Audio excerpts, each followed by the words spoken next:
Hello ಎಲ್ರಿಗೂ ನಮಸ್ಕಾರ. ನಾನು ನಿಮ್ಮ ಪ್ರೀತಿಯ Sushma Damodar. Welcome back to my YouTube channel.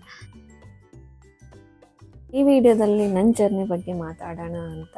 So ಈ ವಿಡಿಯೋದಲ್ಲಿ ನನ್ನ ಎಕ್ಸ್ಪೀರಿಯನ್ಸ್, ಸ್ಕ್ಯಾನಿಂಗ್ ಹೇಗಾಯಿತು, ಹಾಸ್ಪಿಟಲ್ ವಿಸಿಟ್ ಆ್ಯಂಡ್ ಡಾಕ್ಟರ್ ಏನೆಲ್ಲ ಹೇಳಿದರು ಆ್ಯಂಡ್ ನಾನು ಏನೆಲ್ಲ ಫಾಲೋ ಮಾಡಿದೆ ಆ್ಯಂಡ್ ನನ್ನ ಸಿಂಟಮ್ಸನ್ನು ಈ ವಿಡಿಯೋದಲ್ಲಿ ಶೇರ್ ಮಾಡ್ತೇನೆ. So let's get started. ಎಲ್ರಿಗೆ ಗೊತ್ತಿರುತ್ತೆ, ಫಸ್ಟ್ ಟ್ರೈಮಿಸ್ಟರ್ ಅಂದರೆ ಫಸ್ಟ್, ಸೆಕೆಂಡ್, ಥರ್ಡ್ 3 ಮಂತ್ಸ್ ಇದ್ದು. ಸೊ ಅದರಲ್ಲಿ ಏನೆಲ್ಲ ಸ್ಕ್ಯಾನ್ ಮಾಡ್ತಾರೆ, ಏನೆಲ್ಲ ಡಾಕ್ಟರ್ ಹೇಳಿದರು ಅಂತ ಈ ವಿಡಿಯೋದಲ್ಲಿ ಮಾತಾಡೋಣ. ಸೊ ಪ್ರೆಗ್ನೆಂಟ್ ಅಂತ ಹೇಗೆ ಗೊತ್ತಾಗೋದಂದರೆ, ಪೀರಿಯಡ್ಸ್ ಸ್ಕಿಪ್ ಆದಾಗ ಇಫ್ ನೀವು ಕಿಟ್ಟಲ್ಲಿ ಯೂರಿನ್ ಸ್ಯಾಂಪಲ್ ನೋಡಿದರೆ ಅದರಲ್ಲಿ 2 ಲೈನ್ಸ್ ಬಂದರೆ ನೀವು ಪ್ರೆಗ್ನೆಂಟ್ ಅಂತ ಕನ್ಫರ್ಮ್ ಆಗುತ್ತೆ. ಬಟ್ ನನ್ನ ಕೇಸಲ್ಲಿ ನಾನು ಪ್ರೆಗ್ನೆಂಟ್ ಅಂತ ಕನ್ಫರ್ಮ್ ಆಗಿರಲಿಲ್ಲ. ಬಿಕಾಸ್ ಡಿಲೇ ಆಗೋದು ಯೂಶ್ವಲಿ ಡಿಲೇ ಆಗುತ್ತೆ. ನೀವು ಜರ್ನಿ ಮಾಡಿದರೆ ಫುಡ್ಡಲ್ಲಿ ಸ್ವಲ್ಪ ಆ ಕಡೆ ಈ ಕಡೆ ಆದಾಗ ಪೀರಿಯಡ್ಸ್ ಎಲ್ಲ ಡಿಲೇ ಆಗೋದು ನಾರ್ಮಲ್. ನನಗೆ ಫಸ್ಟ್ ಸಿಂಟಮ್ಸ್ ಏನಂದರೆ, ಬೆಳಗ್ಗೆ ತುಂಬಾ ನಿದ್ದೆ ಬರ್ತಾಯಿತ್ತು, ನೈಟ್ ನಿದ್ದೆ ಬರ್ತಾ ಇರಲಿಲ್ಲ. ಸೊ ಒಂದು 2 ಡೇಸ್ ಹಾಗೇ ಆಯಿತು. ಥರ್ಡ್ ಡೇ ನಾನು ಆಫೀಸಿಗೆ ಹೋಗಿದ್ದೆ. ಸೊ ಅಲ್ಲಿ ನನಗೆ ಲೆಗ್ ಪೇಯ್ನ್ ಸ್ಟಾರ್ಟ್ ಆಯಿತು. ಅದು ನನಗೆ ವಾಕ್ ಮಾಡೋಕ್ಕೂ ಆಗ್ತಿರಲಿಲ್ಲ, ಅಷ್ಟು ಲೆಗ್ ಪೇಯ್ನ್ ಸ್ಟಾರ್ಟ್ ಆಯಿತು. ಸೊ ನನ್ನ ಬಾಡಿ ನನಗೆ ಹೇಗೆ ಅಂತ ಗೊತ್ತಿರೋದ್ರಿಂದಾಗಿ ಪೀರಿಯಡ್ಸ್ ಟೈಮಲ್ಲಿ ಯೂಶ್ವಲಿ ಕೆಲವರಿಗೆ body pain, leg pain, headache ಎಲ್ಲನೂ ಇರುತ್ತೆ. So I thought period symptoms ಆಗಿರ್ಬೋದು ಅಂತ. ಸೊ ನಾನು ಅದನ್ನು ಇಗ್ನೋರ್ ಮಾಡಿದೆ ಆ್ಯಂಡ್ ನಾನು ನನ್ನ ಹಸ್ಬೆಂಡ್ ಹತ್ರ ಬಂದು ಹೇಳಿದ್ದೆ ಹೀಗೆ ಆಗ್ತಾಯಿದೆ ಅಂತ. ಆ್ಯಂಡ್ ಏನು ಅಂದರೆ, ನನಗೆ ವಾಮಿಟ್ ಸೆನ್ಸೇಷನ್ ಆಗ್ತಾಯಿತ್ತು, ನನಗೆ ಊಟ ಮಾಡಲಿಕ್ಕೆ ಆಗ್ತಾಯಿರಲಿಲ್ಲ. ಸೊ ನನ್ನ ಹಸ್ಬೆಂಡ್ ಹೇಳಿದರು, ಪೀರಿಯಡ್ಸ್ ಟೈಮಲ್ಲಿ ಇದೆಲ್ಲ ನಾರ್ಮಲ್ ಅಲ್ವಾ, ಸೊ ಫೈನ್, ಒಂದು 2 ಡೇಸ್ ನೋಡೋಣ ಏನು ಅಂತ. ನೆಕ್ಸ್ಟ್ ಡೇ ನಾನು ವರ್ಕ್ ಫ್ರಮ್ ಹೋಮ್ ತಗೊಂಡೆ, ಮನೆಯಲ್ಲೇ ವರ್ಕ್ ಮಾಡ್ತಾಯಿದ್ದೆ ಆ್ಯಂಡ್ ತುಂಬ ಟಯರ್ಡ್ನೆಸ್ ಇತ್ತು. ಸೊ ನೆಕ್ಸ್ಟ್ ಡೇ ಆಫೀಸಿಗೆ ಹೋದಾಗ ಸಿಕ್ಕಾಪಟ್ಟೆ ಟಯರ್ಡ್ನೆಸ್ ಇರೋದ್ರಿಂದಾಗಿ ನಾನು ನನ್ನ ಕಲೀಗ್ ಹೇಳಿದೆ, ಮೇ ಬಿ ನಾನು ನಾಳೆ ಲೀವ್ ತೊಗೊಬಿಡ್ತೀನಿ, ಬಿಕಾಸ್ ನಂಗೆ ಆಗ್ತಿಲ್ಲ, ತುಂಬ ಟಯರ್ಡ್ನೆಸ್ ಫೀಲ್ ಆಗ್ತಾಯಿದೆ ಆ್ಯಂಡ್ ವಾಮಿಟ್ ಸೆನ್ಸೇಷನ್ ಫೀಲ್ ಆಗ್ತಿದೆ ಅಂತ. ಸೊ ಅವ್ರು ಹೇಳಿದ್ಲು, ಜಸ್ಟ್ ಒಂದು ಸಲ ಟೆಸ್ಟ್ ಮಾಡಿ ನೋಡಿ, ನನಗೆ ಯಾಕೋ ಇದು ಪ್ರೆಗ್ನೆನ್ಸಿದು ಸಿಂಪ್ಟಮ್ಸ್ ಅಂತ ಆಗ್ತಾಯಿದೆ, ಸೊ ಟೆಸ್ಟ್ ಮಾಡಿ ಅಂತ ಹೇಳಿದ್ರು. Without okay. So next morning ನಾವು ಕಿಟ್ ತೊಗೊಬಂದು ಟೆಸ್ಟ್ ಮಾಡುವಾಗ 2 ಲೈನ್ಸ್ ಬಂತು. ಕನ್ಫರ್ಮ್ ಆಗಿ ಪ್ರೆಗ್ನೆಂಟ್ ಅಂತ ಅನಿಸ್ತು. ಬಟ್ ಡಾಕ್ಟರ್ ಒಂದು ಸಲ ಕನ್ಫರ್ಮ್ ಮಾಡಿದ ಮೇಲೇ ಅದು ಕನ್ಫರ್ಮ್ ಅಂತ ಆಗುತ್ತೆ ಅಂತ ಹೇಳಿ, ಸೊ ನಾವು HL ಅಲ್ಲಿರುವಂಥದ್ದು Cloud9ಗೆ ಹಾಸ್ಪಿಟಲ್ಗೆ ವಿಸಿಟ್ ಮಾಡಿದ್ವಿ. ಅಲ್ಲಿ ಸಂಧ್ಯಾ ರಾಣಿ ಅಂತ ಡಾಕ್ಟರ್, ಶಿ ಸೋ ಸ್ವೀಟ್, ಅಂದರೆ ತುಂಬ ಒಳ್ಳೆಯ ಡಾಕ್ಟರ್ ಅವರು. ಫಸ್ಟ್ ಟೈಮ್ ಹೋಗಿರೋದ್ರಿಂದಾಗಿ ಅವ್ರು ಹೇಳಿದರು, ಕಿಟ್ಟಲ್ಲಿ ನಿಮಗೆ 2 ಲೈನ್ಸ್ ಬಂದಿದ್ದರೆ ಇದು ಕನ್ಫರ್ಮ್ ಅಂತಾನೆ, ಅಗೇನ್ ನೀವು ಟೆಸ್ಟ್ ಮಾಡಬೇಕಂತಿಲ್ಲ, ಬಟ್ ಆ್ಯಂಡ್ ನಿಮಗೆ ಬೇಕೇ ಬೇಕು ಅಂದರೆ ಬ್ಲಡ್ ಟೆಸ್ಟ್ ಮಾಡ್ಕೋಬೋದು ಅಂತ. ಬಟ್ ವಿ ಥಾಟ್ ಪರವಾಗಿಲ್ಲ, 2 ಲೈನ್ಸ್ ಬಂದಿದೆ, ಪ್ರೆಗ್ನೆಂಟ್ ಅಂತ ಕನ್ಫರ್ಮ್ ಅಂತ ಡಾಕ್ಟ್ರ್ ಹೇಳಿದ್ದಾರೆ, ದೆನ್ ಫೈನ್. ಸೊ ಅವರು ಆಫ್ಟರ್ ದ್ಯಾಟ್ ಅವ್ರು ಹೇಳಿದರು 10 ಡೇಸ್ ಬಿಟ್ಟು ಬನ್ನಿ ಅಂತ. ಡಾಕ್ಟರ್ ಒಂದು ಡೇಟ್ ಕೊಟ್ಟರು. ಅಲ್ಲಿ ನನಗೆ ಅರ್ಲಿ ಪ್ರೆಗ್ನೆನ್ಸಿ ಸ್ಕ್ಯಾನ್ ಮಾಡಬೇಕು ಆ್ಯಂಡ್ ಕೆಲವು ಬ್ಲಡ್ ಟೆಸ್ಟ್ ಮಾಡಬೇಕು ಅಂತ ಹೇಳಿದರು. ಸೊ ಆ ಡೇಟಿಗೆ ನಾವು ನೆಕ್ಸ್ಟ್ ವಿಸಿಟ್ ಮಾಡಿದ್ವಿ ಆ್ಯಂಡ್ ಸ್ಕ್ಯಾನ್ ಮಾಡಿದರು. ಆವಾಗ ಹಸ್ಬೆಂಡನ್ನು ಒಳಗೆ ಬಿಡಲ್ಲ, ನನಗಿಂತನೂ ಅವ್ರು ತುಂಬ ಫುಲ್ ಖುಷಿಯಾಗಿದ್ದರು. ಅವರಿಗೆ ಒಳಗೆ ಬಿಡಲಿಲ್ಲ ಅಲ್ಲಿ ಆ್ಯಂಡ್ ನನ್ನನ್ನು ಒಳಗೆ ಕಳಿಸಿದ್ರು. ಆ್ಯಂಡ್ ಸ್ಕ್ಯಾನಿಂಗ್ ರಿಪೋರ್ಟ್ ಬಂತು ಆ್ಯಂಡ್ ಡಾಕ್ಟರ್ ಹೇಳಿದರು ಎವ್ರಿಥಿಂಗ್ ಇಸ್ ನಾರ್ಮಲ್, ಸೊ ಏನೂ ಟೆನ್ಷನ್ ಮಾಡೋ ಅಂಥದ್ದಿಲ್ಲ ಆ್ಯಂಡ್ ಚೆನ್ನಾಗಿದೆ ಎಲ್ಲನೂ ಅಂತ ಹೇಳಿದರು. ಆ್ಯಂಡ್ ನನಗೆ ತುಂಬಾ ವಾಮಿಟ್ ಸೆನ್ಸೇಷನ್ ಇದ್ದದ್ರಿಂದಾಗಿ ಅವರೊಂದು ಟ್ಯಾಬ್ಲೆಟ್ ಬರೆದು ಕೊಟ್ಟರು ಆ್ಯಂಡ್ ವಾಮಿಟ್ ನಾರ್ಮಲ್ ಅಂತಲೇ ಹೇಳಿದರು. ಓಕೆನಾ.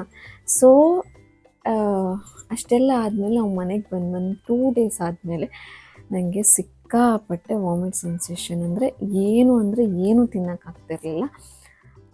ಯಾವುದ್ರದ್ದು ಸ್ಮೆಲ್ ಆಗ್ತಿಲ್ಲ, ಲೈಕ್ ಒಗ್ಗರಣೆ ಹಾಕಿದಾಗಿರಲಿ ಅಥವಾ ಯಾವುದ್ರದ್ದು ಸ್ಮೆಲ್ ಆಗ್ತಿರಲಿಲ್ಲ. ಆ್ಯಂಡ್ ನನಗೆ ಫುಡ್ ನೋಡಿದ ಕೂಡಲೇ ವಾಮಿಟ್ ಬಂದಂಗೆ ಆಗೋದು, ಲೈಕ್ ಲಿಟ್ರಲಿ ನನಗೆ ಏನೂ ತಿನ್ನೋಕ್ಕಾಗ್ತಿರ್ಲಿಲ್ಲ. ಸೊ ಮೊದಲೇ ಸ್ವಲ್ಪನೇ ತಿಂತಾ ಇದ್ದದ್ದು ಅದು, ಆಮೇಲಂತೂ ಏನು ತಿನ್ನೋಕ್ಕಾಗ್ತಿರ್ಲಿಲ್ಲ. ನನ್ನ ಹಸ್ಬೆಂಡ್ ದಾಮೋಗಂತೂ ಫುಲ್ ಟೆನ್ಷನ್ ಸ್ಟಾರ್ಟ್ ಆಯಿತು, ಬೆಡ್ಡಲ್ಲೇ ಇರ್ತಾಳೆ, ವಾಮಿಟ್ ಅಂತ ಹೇಳ್ತಾ ಇರ್ತಾಳೆ ಅಂತ. ಸೊ ಯಾರಿಗಾದರೂ ಟೆನ್ಷನ್ ಆಗುತ್ತೆ, ಬಿಕಾಸ್ ಬೆಂಗಳೂರಲ್ಲಿ ಇಬ್ಬರೇ ಇರುವಾಗ ಯಾರೂ ದೊಡ್ಡವರಿಲ್ಲ ಅಂದಮೇಲೆ ಅದು ನಮಗೂ ಗೊತ್ತಿರಲ್ಲ ಏನೆಲ್ಲ ಸಿಂಪ್ಟಮ್ಸ್ ಇರುತ್ತೆ, ಹೇಗೆಲ್ಲ ಆಗ್ತಾ ಇರುತ್ತೆ ಅಂತ. ಸೊ ನಾವೊಂದು ಲಿಟ್ರಲಿ 3 to 4 ಟೈಮ್ಸ್ ಡಾಕ್ಟ್ರ್ ಹತ್ರ ಹೋಗಿದ್ದೇವೆ, ನನಗೆ ತಿನ್ನೋಕ್ಕಾಗ್ತಿಲ್ಲ, ವಾಮಿಟ್ ಸೆನ್ಸೇಷನ್ ಆಗ್ತಾಯಿದೆ ಅಂತ. Shed like it's normal. ಅದಕ್ಕೆ ಟ್ಯಾಬ್ಲೆಟ್ ಕೊಟ್ಟರು, ಅದು ಟ್ಯಾಬ್ಲೆಟ್ ತೊಗೊಂಡ್ರೂ ನಂಗೆ ಆಗ್ತಿಲ್ಲ. ನಾನು ಮೊದಲೇ ಟ್ಯಾಬ್ಲೆಟ್ ಎಲ್ಲ ತಗೊಳ್ಳೋದಿಲ್ಲ ಯೂಶ್ವಲಿ. ಸೊ 1 or 2 ಟೈಮ್ಸ್ ತಗೊಂಡೆ, ಬಟ್ ಅದು ಆಗಲಿಲ್ಲ ಆ್ಯಂಡ್ ಏನೂ ತಿನ್ನೋಕ್ಕಾಗ್ತಿಲ್ಲ. ಜಸ್ಟ್ ನಾನು ಫ್ರೂಟ್ಸ್ ಮಾತ್ರ ತಿಂತಾಯಿದ್ದೆ. ಅದು ಸಹ 1 ಡೇ ಆ್ಯಪಲ್ ತಿಂದರೆ ಸೆಕೆಂಡ್ ಡೇ ನನಗೆ ಆ್ಯಪಲ್ ಕಂಡ್ರೇ ಆಗ್ತಿರ್ಲಿಲ್ಲ ಆ್ಯಂಡ್ ಸೆಕೆಂಡ್ ಡೇ ಬೇರೆ ಯೋಚನೆ ಮಾಡ್ತೀವಿ ಏನು ತಿನ್ನೋಕ್ಕಾಗುತ್ತೆ. ಸೊ ನನಗೆ ಏನು ತಿನ್ನಬೇಕು ಅಂತ ಒಂದು ಫ್ರೂಟ್ಸ್ ಅನಿಸುತ್ತೆ, ಆ ಫ್ರೂಟ್ಸ್ ಅಂತಂದು ತಿಂತಾಯಿದ್ದೆ. ಹೀಗೇ ಒಂದು 15 ಡೇಸ್ ಹೋಯಿತು. ಸೊ ವಿ ಡಿಸೈಡೆಡ್ ದಟ್ ನಾವು ಊರಿಗೆ ಹೋಗೋದು ಬೆಟರ್, ಬಿಕಾಸ್ ಇಲ್ಲಿ ಯಾರೂ ಇಲ್ಲ ನೋಡ್ಕೊಳ್ಳೋಕ್ಕೆ. ಆ್ಯಂಡ್ ನಮಗೂ ಏನು ಅಂತಲೇ ಅರ್ಥ ಆಗ್ತಿಲ್ಲ, ಹಾಗೆ ಆಗ್ತಿದೆ. ಆ್ಯಂಡ್ ಫುಡ್ ಸ್ವಲ್ಪನೂ ಹೋಗ್ತಾ ಇರಲಿಲ್ಲ ನನಗೆ. ಸೊ ನಾವು ಊರಿಗೆ ಹೋಗಬೇಕಂತ ಡಿಸೈಡ್ ಮಾಡಿದ್ವಿ. ಬಟ್ ನಮಗೆ ಡಾಕ್ಟರ್ ಏನು ಹೇಳಿದರು ಅಂದರೆ, ಯಾವುದೇ ಕಾರಣಕ್ಕೂ ನನಗೆ ಟ್ರಾವೆಲ್ ಮಾಡೋ ಹಾಗಿಲ್ಲ, ಎಕ್ಸಸೈಸ್ ಮಾಡೋ ಹಾಗೆ ಇಲ್ಲ ಅಂತ ಮೊದಲೇ ಹೇಳಿದರು. ಫಸ್ಟ್ ಡೇನೇ ಹೇಳಿದರು ಅವರು. ಸೊ ರಿಸ್ಕ್ ತಗೊಂಡು ಹೋಗಬೇಕಂತ ಅನಿಸ್ತು. ಸೊ ವಿ ಡಿಸೈಡೆಡ್ ನಾವೇ ಮೂವ್ ಆಗೋಣ ಅಲ್ಲಿಗೆ ಅಂತ. ಬಟ್ ನನಗೆ ವರ್ಕ್ ಫ್ರಮ್ ಹೋಮ್ ಆ ಟೈಮಲ್ಲಿ ಕೊಟ್ಟಿರಲಿಲ್ಲ, ಯಾಕೆಂದರೆ ರೀಸೆಂಟ್ಲಿ ನಾನು ಪ್ರಾಜೆಕ್ಟ್ ಚೇಂಜ್ ಮಾಡಿದ್ರಿಂದಾಗಿ ವರ್ಕ್ ಫ್ರಮ್ ಹೋಮ್ ಇರಲಿಲ್ಲ. ಆ್ಯಂಡ್ ನನ್ನ ಹಸ್ಬೆಂಡ್ ದಾಮೋಗೂ ಸಹ ವರ್ಕ್ ಫ್ರಮ್ ಹೋಮ್ ಇರಲಿಲ್ಲ. ಸೊ ಐ ಥಾಟ್ ನಾನು ವರ್ಕ್ ಫ್ರಮ್ ಹೋಮ್ ತಗೊಳ್ತೇನೆ, ಲೆಟ್ಸಿಗೆ ಏನಾಗುತ್ತೆ ಅಂತ ನೋಡೋಣ ಅಂತ ಹೇಳಿ ನಾನು ಐ ಮ್ಯಾನಿಫೆಸ್ಟೆಡ್ ದಿಸ್. ನಾನು ವರ್ಕ್ ಫ್ರಮ್ ಹೋಮ್ ಮ್ಯಾನಿಫೆಸ್ಟ್ ಮಾಡ್ತಾಯಿದ್ದೆ. ಸೊ ಅದು ಫೈನಲಿ ಅದು ವರ್ಕ್ ಫ್ರಮ್ ಹೋಮ್ ಸಿಕ್ತು ನನಗೆ. ಈವನ್ ನಾನು ಕೇಳಿದ್ದು ಅಲ್ಲ, ಆ ಟೈಮಲ್ಲೇ ನನಗೆ ವರ್ಕ್ ಫ್ರಮ್ ಹೋಮ್ ಸಹ ಕೂಡ ಪರ್ಮಿಷನ್ ಸಿಕ್ತು. ಸೊ ನಾವು ಡಿಸೈಡ್ ಮಾಡಿದ್ವಿ ಊರಿಗೆ ಹೋಗೋಣ ಅಂತ. ಸೊ ಫೈನಲಿ ನಾವು ಊರಿಗೆ ಬಂದ್ವಿ. ಆಮೇಲೆ ಇಲ್ಲೇ ಊರಲ್ಲೇ ಡಾಕ್ಟ್ರ್ ಹತ್ರ ತೋರಿಸೋಣ ಅಂತ ಆಯಿತು. ಆ್ಯಂಡ್ ಊರಲ್ಲೇ ಡಾಕ್ಟ್ರ್ ಹತ್ರ ತೋರಿಸಿದ್ವಿ. ಬಟ್ ಅಲ್ಲಿ ಏನಾಯಿತು ಅಂದರೆ, ನನಗೊಂದು ಸ್ಮಾಲ್ ಪ್ರಾಬ್ಲಮ್ ಇದೆ ಅಂತ ಹೇಳಿದ್ರು. ಫುಲ್ ಶಾಕ್ ಆಗಿಬಿಟ್ವಿ ಆ್ಯಕ್ಚುಲಿ. ಬಟ್ ಅವ್ರು ಹೇಳಿದರು, ನೋಡೋಣ ಆಫ್ಟರ್ 6 ಮಂತ್ ಸ್ಕ್ಯಾನ್ ಆದಮೇಲೆ ಏನು ಅಂತ ಕನ್ಫರ್ಮ್ ಆಗಿ ಹೇಳ್ತೀವಿ ಅಂತ ಹೇಳಿದರು. ಬಟ್ ನನ್ನ ಒಳಗೆ ಎಲ್ಲನೂ ಕರೆಕ್ಟ್ ಆಗುತ್ತೆ, ಏನೂ ಪ್ರಾಬ್ಲಮ್ ಇರಲ್ಲ ಅಂತ ಹೇಳ್ತೀನಿ. ಇದರ ಬಗ್ಗೆ ನಾನು ಇದೇನು ರಿಸಲ್ಟ್ ಬಂತು ಅಂತ ನೆಕ್ಸ್ಟ್ ವೀಡಿಯೋದಲ್ಲಿ ನಾನು ನಿಮಗೆ ಹೇಳ್ತೀನಿ. ಅಲ್ಲಿ ವಿಸಿಟ್ ಮಾಡಿದಾಗ ನಾರ್ಮಲ್ ಟೆಸ್ಟ್ ಮಾಡಿದರು. ಆ್ಯಂಡ್ ನೆಕ್ಸ್ಟ್ ನನಗೆ NT ಸ್ಕ್ಯಾನ್ ಇದೆ ಅಂತ ಹೇಳಿದರು. ಅದಕ್ಕೆ ಒಂದು ಡೇಟ್ ಕೊಟ್ಟರು. ಸೊ NT ಸ್ಕ್ಯಾನ್ಗೆ ನೆಕ್ಸ್ಟ್ ಬರಲಿಕ್ಕೆ ಹೇಳಿದರು. ಡಾಕ್ಟ್ರ್ ಹೇಳಿದಾಗೆ ನನಗೆ ಯಾವುದೇ ರೀಸನಿಗೂ ಟ್ರಾವೆಲ್ ಆ್ಯಂಡ್ ಎಕ್ಸಸೈಸ್ ಮಾಡೋ ಆಗಿರಲಿಲ್ಲ. ಸೊ ನಾನು ಆಲ್ಮೋಸ್ಟ್ ರೆಸ್ಟಲ್ಲೇ ಇದ್ದೆ. ಆ್ಯಂಡ್ ಈ ಟೈಮಲ್ಲಿ ವಾಮಿಟ್ ಸೆನ್ಸೇಷನ್ ಹೇಗಿತ್ತು ಅಂದರೆ ಏನೂ ತಿಂತಾ ಇರಲಿಲ್ಲ. ಆ್ಯಂಡ್ ಡಾಕ್ಟರ್ ಹೇಳಿದರು, ಫೋರ್ಸ್ ಕೂಡ ಮಾಡೋಕ್ಕೆ ಹೋಗ್ಬಿಡಿ, ಬಿಕಾಸ್ ನಿಮಗೆ ಹೇಗೆ ಅನಿಸುತ್ತೆ, ನಿಮ್ಮ ಬಾಡಿಗೆ ಏನು ಅನಿಸುತ್ತೆ ಅದನ್ನೇ ಮಾಡಿ ಅಂತ. ಈವನ್ ಎಲ್ಲರೂ ಹೇಳ್ತಿದ್ರು, ನೀವು ಇವಾಗ ಈ ಟೈಮಲ್ಲಿ ಊಟ ಮಾಡಬೇಕು, ಈ ಟೈಮಲ್ಲಿ ಅದು ತಿನ್ನಬೇಕು, ಇದು ತಿನ್ನಬೇಕು ಅಂತ. ಬಟ್ ನನ್ನ ಬಾಡಿಗೆ ಏನು ಅನಿಸ್ತಿತ್ತು ನಾನು ಅದನ್ನೇ ಮಾಡ್ತಿದ್ದೆ. ಈವನ್ ನನ್ನ ಹಸ್ಬೆಂಡ್ ಕೂಡ ಅದೇ ಹೇಳ್ತಿದ್ರು, ನಿಮಗೆ ತಿನ್ಬೇಕು ಅನಿಸ್ತಿದ್ರೆ ತಿನ್ನು, ಇಲ್ಲಾಂದರೆ ಬೇಡ. ಬಿಕಾಸ್ ಫೋರ್ಸ್ಫುಲಿ ತಿಂದು ನೀನು ವಾಮಿಟ್ ಮಾಡೋದಕ್ಕಿಂತ ಬೆಟರ್ ನಿನಗೆ ಏನಾಗುತ್ತೆ ಅದನ್ನೇ ತಿನ್ಕೊಂಡು. ಫಸ್ಟ್ ಸ್ಕ್ಯಾನಲ್ಲಿ ನಿಮಗೆ ಸ್ಕ್ಯಾನ್ ಮಾಡುವಾಗ ಅದು ಏನು ಅಂತಲೇ ಅರ್ಥ ಆಗೋಲ್ಲ. ತೋರಿಸ್ತಾರೆ, ಒಂದು ಸ್ಮಾಲ್ ಡಾಟ್ ಥರ ಇರುತ್ತೆ. ಅದರಲ್ಲಿ ನಿಮಗೆ ಬೇಬಿದು ಹಾರ್ಟ್ ಬೀಟ್ಸ್ ಎಲ್ಲ ನಾರ್ಮಲ್ ಆಗಿದೆಯಾ ಅಂತ ನೋಡ್ತಾರೆ. ಫಸ್ಟ್ ಸ್ಕ್ಯಾನಲ್ಲಿ ನಿಮಗೆ ಏನೂ ಗೊತ್ತಾಗಲ್ಲ, ಒಂದು ಡಾಟ್ ಥರ ಇರುತ್ತೆ.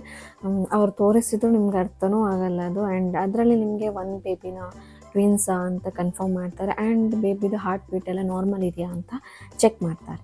ಸೊ NT ಸ್ಕ್ಯಾನಲ್ಲಿ ನಿಮಗೆ ಬೇಬಿದು ಶೇಪ್ ಸ್ವಲ್ಪ ಗೊತ್ತಾಗುತ್ತೆ. NT ಸ್ಕ್ಯಾನನ್ನು ನಾನು ಊರಲ್ಲೇ ಮಾಡಿದ್ದು, ಊರಿದ್ದು ಡಾಕ್ಟರನ್ನು ಕನ್ಸಲ್ಟ್ ಮಾಡಿದ್ದು ನಾನು. ಆ್ಯಂಡ್ ನಂದು ಪ್ರತಿ ಸ್ಕ್ಯಾನಲ್ಲೂ ಸಹ ನನ್ನ ಹಸ್ಬೆಂಡ್ ನನ್ನ ಜೊತೆಗೆ ಇದ್ದರು. ಪಾಪ ಅವರಿಗೆ ವರ್ಕ್ ಫ್ರಮ್ ಹೋಮ್ ಸಿಕ್ಕಿರಲಿಲ್ಲ. ಆ್ಯಂಡ್ ಎವ್ರಿ ವೀಕ್ ಅವರು ಬ್ಯಾಂಗ್ಳೂರ್ ಟು ಮ್ಯಾಂಗ್ಳೂರ್ ಬರ್ತಾನೆ ಇದ್ದರು. ಆ್ಯಂಡ್ ನನಗಂತೂ ಪಾಪ ಅನಿಸ್ತಾಯಿತ್ತು, ಜರ್ನಿ. ಬಟ್ ನನಗೆ ಎಲ್ಲೂ ಜರ್ನಿ ಮಾಡುವಾಗೆ ಇರಲಿಲ್ಲ. ಸೊ ಊರಲ್ಲೇ ಅಂತೂ ಸ್ಕ್ಯಾನ್ ರೂಮಿಗೆಲ್ಲ ಹಸ್ಬೆಂಡ್ ಅವ್ರನ್ನೆಲ್ಲ ಕಳಿಸಲ್ಲ. ಬೆಂಗಳೂರಲ್ಲೆಲ್ಲ ಕಳಿಸ್ತಾರೆ ಯೂಶ್ವಲಿ ಸೆಕೆಂಡ್ NT ಸ್ಕ್ಯಾನಿಗೆಲ್ಲ. ಫಸ್ಟ್ ಸ್ಕ್ಯಾನಿಗೆ ಮಾತ್ರ ಕಳಿಸಲ್ಲ. ಬಟ್ ಊರಲ್ಲಿ ಕಳಿಸಲ್ಲ ಯಾವ ಸ್ಕ್ಯಾನಿಗೆ ಸಹ. ಸೊ ನನ್ನ ಹಸ್ಬೆಂಡ್ ಅಂತೂ ಕಾಯ್ತಾಯಿದ್ರು, ಅಟ್ಲೀಸ್ಟ್ ಒಂದು ಸಲ ನೋಡಬೇಕು ಅಂತ. ಬಟ್ ನಾನು ಕೇಳಿದೆ ಆ್ಯಂಡ್ ಅಲ್ಲಿ ಪರ್ಮಿಷನ್ ಸಿಗಲಿಲ್ಲ. That's fine. ಆ್ಯಂಡ್ ಇಲ್ಲಿ NT ಸ್ಕ್ಯಾನ್ ಆದಮೇಲೆ NT ಸ್ಕ್ಯಾನಲ್ಲಿ ನಿಮಗೆ ಮಗುವಿದು ಗ್ರೋತ್ ಗೊತ್ತಾಗುತ್ತೆ ನಿಮಗೆ ಸ್ವಲ್ಪ. ಆ್ಯಂಡ್ ಇಲ್ಲಿ ಸಹ ನನಗೆ ಡಾಕ್ಟರ್ ಏನು ಹೇಳಿದ್ದಂದರೆ, ಆದಷ್ಟು ನೀವು ರೆಸ್ಟ್ ಮಾಡಿ, ನೀವು ಕುತ್ಕೋಬಾರ್ದು. ಆ್ಯಂಡ್ ಆದಷ್ಟು ನೀವು ರೆಸ್ಟ್ ಮಾಡಬೇಕು. ಆ್ಯಂಡ್ ನಾನು ವರ್ಕ್ ಫ್ರಮ್ ಹೋಮ್ ತಗೊಂಡಿದ್ದೆ. ಆ್ಯಂಡ್ ಇಲ್ಲಿ ನನಗೆ ಒಂದು ಶಾಕಿಂಗ್ ನ್ಯೂಸ್ ಕೂಡ ಹೇಳಿದರು ಡಾಕ್ಟರ್. ಅದೇನು ಅಂತ ನಾನು ನೆಕ್ಸ್ಟ್ ವೀಡಿಯೋದಲ್ಲಿ ನಿಮಗೆ ಹೇಳ್ತೀನಿ. ಆ್ಯಂಡ್ ಅದು ಫೈನಲಿ ನನಗೆ ಇವಾಗ ಅದರಲ್ಲಿ ನನಗೆ ಪಾಸಿಟಿವ್ ರಿಸಲ್ಟ್ ಬಂತು. So nothing to worry. ಅದನ್ನು ನಾನು ಹೇಗೆ ಕರೆಕ್ಟ್ ಮಾಡಿಕೊಂಡೆ ಆ್ಯಂಡ್ ಹೇಗೆ ಅದನ್ನು ಮ್ಯಾನಿಫೆಸ್ಟ್ ಮಾಡ್ಕೊಂಡು ಕರೆಕ್ಟ್ ಮಾಡಿದೆ ಅಂತ ಹೇಳಿ ನೆಕ್ಸ್ಟ್ ವೀಡಿಯೋದಲ್ಲಿ ನಾನು ನಿಮಗೆ ಶೇರ್ ಮಾಡ್ತೇನೆ. ಸೊ ಇಲ್ಲಿ ಸಹ 3rd ಮಂತ್ ಕಂಪ್ಲೀಟ್ ಆಯಿತು. ಆ್ಯಂಡ್ ನನಗೆ ಏನೂ ತಿನ್ನೋಕ್ಕಾಗ್ತಿರ್ಲಿಲ್ಲ. ಅಷ್ಟು ವಾಮಿಟಿಂಗ್ ಸೆನ್ಸೇಷನ್ ಆ್ಯಂಡ್ ನಾನು ಆಲ್ಮೋಸ್ಟ್ ಬೆಡ್ಡಲ್ಲೇ ಇದ್ದೆ. ಆ್ಯಂಡ್ ಜಾಸ್ತಿ ಏನು ಅಂದರೆ ಎಳ್ನೀರು ಕುಡಿತಾ ಇದ್ದೆ. ಆ್ಯಂಡ್ ನನಗೆ ಊಟ ಹೋಗ್ತಿದ್ದದ್ದು ಮಜ್ಜಿಗೆಯಲ್ಲಿ ಮಾತ್ರ, ಬಟರ್ ಮಿಲ್ಕ್ ಹಾಕ್ಕೊಂಡು ಸ್ವಲ್ಪ ಊಟ ಮಾಡ್ತಿದ್ದೆ ಬಿಟ್ಟೆ. ಮತ್ತು ಏನು ಅಂದರೆ ಏನೂ ಸೇರ್ತಾ ಇರಲಿಲ್ಲ ನನಗೆ. ಆ್ಯಂಡ್ ಯಾರೂ ಫೋರ್ಸ್ ಮಾಡ್ತಿರಲಿಲ್ಲ. ಈವನ್ ನಾನು ನನ್ನ ಹಸ್ಬೆಂಡ್ ಮನೇಲಿ ಇದ್ದಿದ್ದರಿಂದಾಗಿ ನನ್ನಂತೂ ಅತ್ತೆ ಅಷ್ಟು ಚೆನ್ನಾಗಿ ನೋಡ್ಕೊಂಡಿದ್ದಾರೆ, ಅಂದರೆ ಅಷ್ಟು ಚೆನ್ನಾಗಿ ನೋಡ್ಕೊಂಡಿದ್ದಾರೆ. ಏನೂ ಫೋರ್ಸ್ ಮಾಡ್ತಾ ಇರಲಿಲ್ಲ. ನಿನ್ಗೆ ಆಗೋದಿದ್ರೆ ಓಕೆ ಫೈನ್, ಬೇಡ ಏನಾಗುತ್ತೆ ಅದು ತಿನ್ನಲಿಕ್ಕೆ ಟ್ರೈ ಮಾಡು ಅಂತಲೇ ಹೇಳ್ತಿದ್ದೆ. So this was my first trimester experience. ನಾನು ವೆಯ್ಟ್ ಲಾಸ್ ಆದೆ. ಆ್ಯಂಡ್ ನನಗೆ ಕಂಪ್ಲೀಟ್ಲಿ ಟಯರ್ಡ್ನೆಸ್ ನಂಗೆ ವಾಕ್ ಮಾಡೋಕ್ಕೂ ಆಗ್ತಿರ್ಲಿಲ್ಲ. ಈವನ್ ನನಗೆ ಬ್ರೀತ್ ಮಾಡಲಿಕ್ಕೂ ಕಷ್ಟ ಅನಿಸ್ತಿತ್ತು, ಅಷ್ಟು ಟಯರ್ಡ್ನೆಸ್ ಫೀಲ್ ಆಗ್ತಿತ್ತು ನನಗೆ. So this was my first trimester journey. I hope ನಿಮಗೆ ಇದು ಹೆಲ್ಪ್ ಆಗುತ್ತೆ ಅಂತ ಅಂದ್ಕೊಂಡಿದ್ದೀನಿ. ಸೊ ಒನ್ ಮೋರ್ ಥಿಂಗ್, ನಿಮ್ಮ ಪ್ರೆಗ್ನೆನ್ಸಿ ಜರ್ನಿನ ಇನ್ನೊಬ್ಬರು ಪ್ರೆಗ್ನೆನ್ಸಿ ಜರ್ನಿ ಜೊತೆ ಕಂಪೇರ್ ಮಾಡಬೇಡಿ. ಬಿಕಾಸ್ ನನ್ನ ವಿಷಯದಲ್ಲಿ ಏನಾಗ್ತಿತ್ತು ಅಂದರೆ, ಯಾರೋ ಒಬ್ಬರು ಬಂದಾಗ ಊಟ ಮಾಡೋದಿಲ್ಲ, ವಾಮಿಟ್ ಸೆನ್ಸೇಷನ್ ಇದೆ ಅಂತ ಹೇಳುವಾಗ ನಮಗೂ ಹಾಗಿರಲಿಲ್ಲ ಹೀಗೆ ಇರಲಿಲ್ಲ ಅಂತ ಹೇಳುವಾಗ ನಮಗೂ ಸಹ ಡೌಟ್ ಸ್ಟಾರ್ಟ್ ಆಗುತ್ತೆ, ಹೌದಾ ನನಗೆ ಮಾತ್ರ ಯಾಕೆ, ಏನೋ ಇದೆಯಾ ಏನೋ ಅಂತ. ಸೊ ಎಲ್ಲರದ್ದು ಜರ್ನಿ ಸಹ ಡಿಫ್ರೆಂಟ್ ಆಗಿರುತ್ತೆ, ಎಲ್ಲರದ್ದು ಸಿಂಟಮ್ಸ್ ಡಿಫ್ರೆಂಟ್ ಆಗಿರುತ್ತೆ. ಬಟ್ ಆ ಜರ್ನಿ ಹೇಗೂ ಇರಲಿ, ಅದು ತುಂಬಾ ಬ್ಯೂಟಿಫುಲ್ ಆಗಿರುತ್ತೆ ಆ ಜರ್ನಿ. ಸೊ ಅದನ್ನು ಎಂಜಾಯ್ ಮಾಡಿ ಅಂತ ಹೇಳ್ತಾ ಈ ವಿಡಿಯೋವನ್ನು ಎಂಡ್ ಮಾಡ್ತಾ ಇದ್ದೀನಿ. ಸೊ ಈ ವಿಡಿಯೋ ಇಷ್ಟ ಆದಲ್ಲಿ ಪ್ಲೀಸ್ ಲೈಕ್ ಮಾಡಿ, ಶೇರ್ ಮಾಡಿ, ಸಬ್ಸ್ಕ್ರೈಬ್ ಮಾಡಿ. See you in the next video.